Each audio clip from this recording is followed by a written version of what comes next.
Camponotus cruentatus. Et salut à tous, c'est Linko. Allez, c'est parti pour ce suivi de fin d'année pour mes Campo cruentatus. Alors regarde, en 2021, c'est l'année où je les ai reçus. Je les avais reçus avec 12 ouvrières et on est arrivé en diapose avec 13 ouvrières.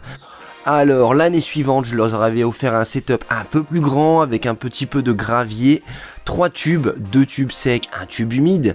Et on a terminé l'année avec 28 ouvrières, c'était vraiment une réussite qui était vraiment pas mal. Alors maintenant, voyons cette année, au niveau du gravier, alors j'ai dû retirer la quasi-totalité. Alors c'était suite à un problème, les ouvrières arrivaient à prendre quelques morceaux de gravier. Et par capillarité, j'avais plein de liquide sucré dans le gravier, donc qui était devenu tout collant, tout visqueux. J'ai préféré nettoyer tout ça et enlever le maximum. Sinon le setup se porte toujours bien. Comme tu peux voir, j'aurais remis un tube humide propre pour démarrer la diapose.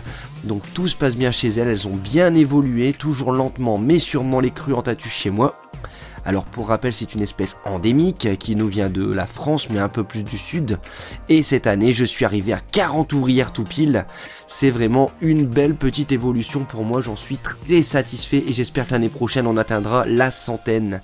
Alors pour rappel, c'est une espèce que j'ai reçue de Nico Emery, gros big up à toi et grand merci encore, elle se porte très bien toujours. Alors cette année j'avais forcé un petit peu plus au niveau des protéines, donc elles ont eu un petit peu plus de blattes, d'où l'évolution un peu plus importante que d'habitude. Mais l'année prochaine j'espère qu'elles évolueront encore plus, j'essaierai de monter un peu plus niveau température. Sinon ça reste une des espèces les plus belles au niveau des Camponotus françaises, hein, avec leurs très belles couleurs comme je n'arrête pas de le dire. On va passer en macro et regarder un peu ça. Comme tu peux voir, il me reste 2-3 cocons, donc je me suis permis quand même de les passer en diapose. On va être autour des 17-18 degrés pour commencer, hein. Donc les cocons auront le temps d'être ouverts et les larves vont s'arrêter d'évoluer pour passer la diapose. Voilà, que vous dire de plus, à part qu'elle nous fait des magnifiques majors. Tu peux voir ici déjà un très beau média. J'ai eu l'un de mes premiers majors cette année. Alors on en voit un ici, il y en a un autre de l'autre côté.